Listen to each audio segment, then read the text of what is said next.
Hey there, and welcome back to Cosmic Crypto. In this video, we're going to be talking about Internet Computer, ICP. Let's go.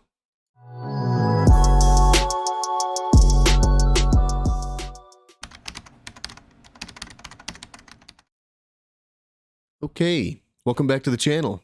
If you're not already subscribed to the channel, please go down below, hit that subscribe button. While you're down there, if you can tap the like button, I'd really appreciate it. Let's get into this. ICP on the daily time frame.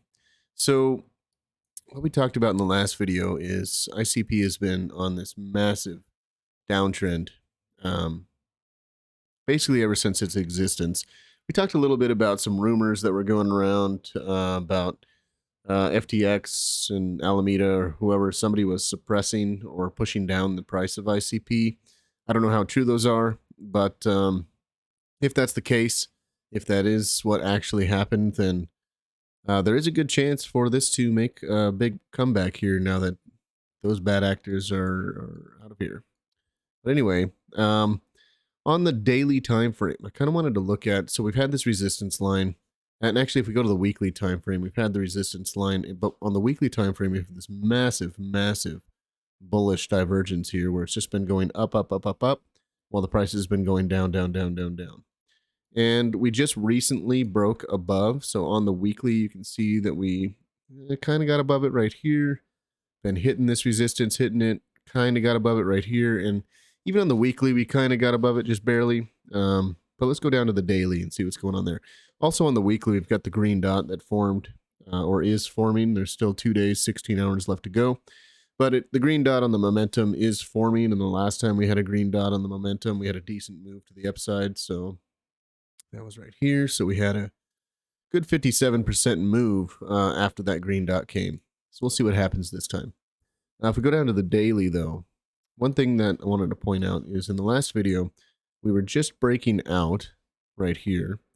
And I did say, or were we just breaking out? Maybe we were just underneath it. Anyway, we were around this area right here in the last video. I can't remember, but we did break out. And I do believe I said that we were going to come back down and retest this as support, which is what we've done so far.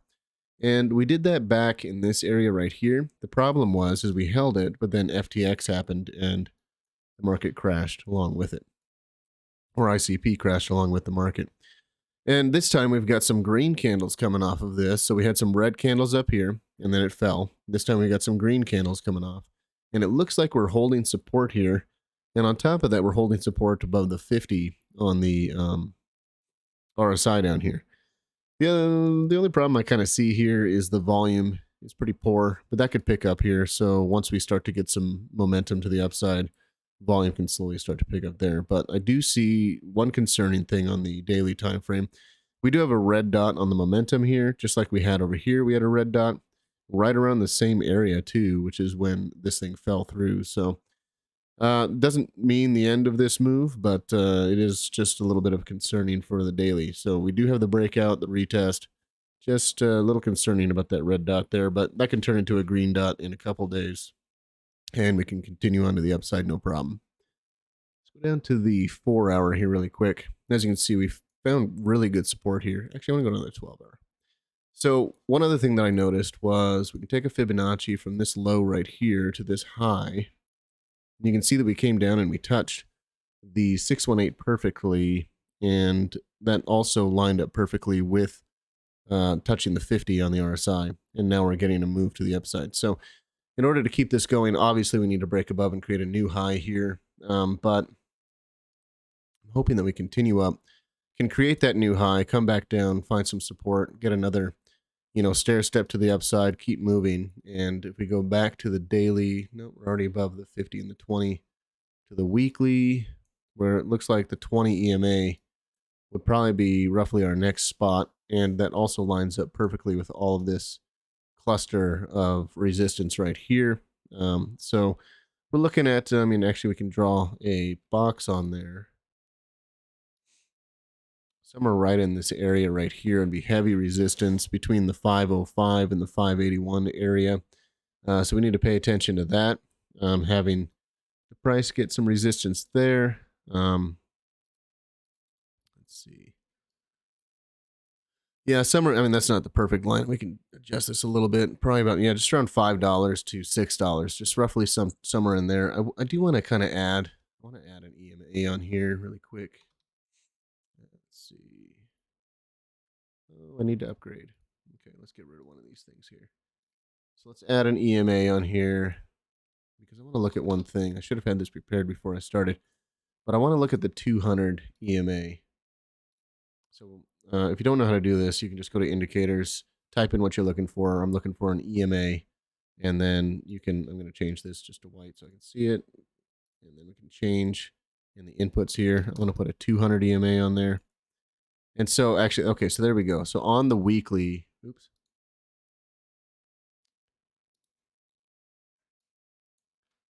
Okay, there we go.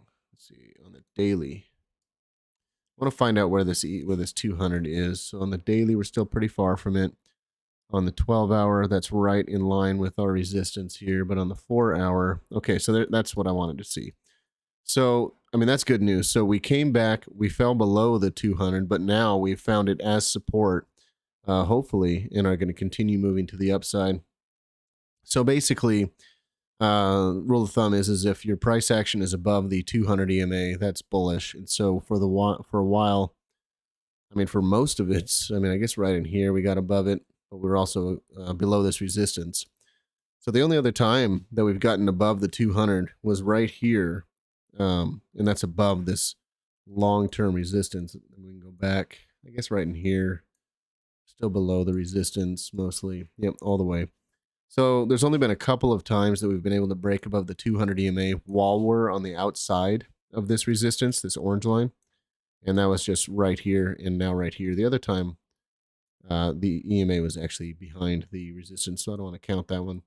So this is good. This is good. That means that the EMA is flattening out and we're getting above it on the 4-hour. I'd really like, once we get above it on the daily, or actually that's even the 12-hour, I really like the 12-hour time frame.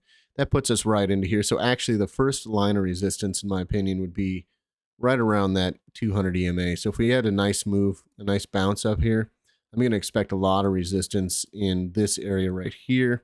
I'd say anywhere between $5 and $5.40. I think we're going to get a nice rejection off of this 200 EMA here, come back down, retest something as support, most likely this area right here. So we'd come up, hit that as support, and hopefully continue on to the upside. That's pretty much all I got for ICP. Everything's moving along perfectly. We are getting a nice breakout here with a nice retest of this resistance line here that has been going on forever. Now, I did look at ICP's, before we go, I looked at ICP's market cap, and we're just over $1 billion on market cap. And that means if we did roughly, I mean, this is just an estimate, but like a 10x from here. So where would a 10x put us from right here? I mean, that puts us all the way around $50 for a 10x roughly from here. That would mean, that would give our market cap roughly a $10 billion market cap. And I actually think that that's doable. And so I think that a $50 price target, roughly, we can even do a Fibonacci out here on the weekly just to kind of give us a better idea. So we'll take a Fibonacci from this top here down to this bottom.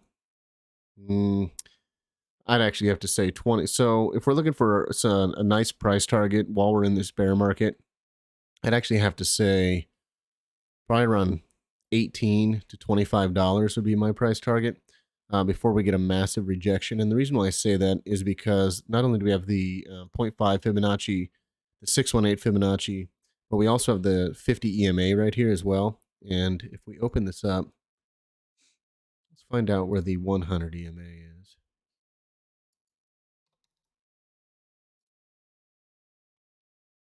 That doesn't even show on the weekly.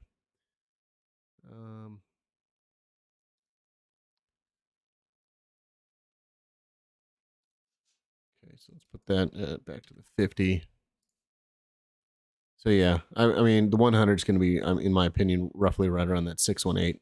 And so we're looking probably around this box right here would be your massive resistance line. So I could actually see the price coming up, not in a straight line like that. It's going to take a while, hitting this area right here, getting rejected, and then hopefully forming a double bottom down here, which even my line lined up perfectly with that 618. And so we'd come up, come back down, hit the 618, and then that would be our continuation to the upside. It's kind of my long-term, very long-term prediction for getting us out of this bear market with ICP and moving on up. And actually, if we just went right there to that area right there, that is just to that 618 is a 500% move. So we're looking at a 5x from here to there. And so, I mean, that puts our market cap at just roughly 5 billion. So yeah, that is doable in my opinion for ICP to get us out of this bear market and continue on to the upside. And then we can see where we can go from there. Possibly even reaching the top of this here right around $90 to $100 sometime. 2024, 2025-ish, something like that. Anyway, if you like this video, sorry for the confusion at the end here, trying to set some stuff up. I didn't plan on adding that to this video, just that came to me to see what the price target would be. So if you like that kind of stuff and you want to see some more price targets, let me know in the comments. If you got any ideas about ICP or anything you have to say about it, please let me know in the comments as well. And just remember, not a financial advisor, just a dude on his computer. Talk to you later.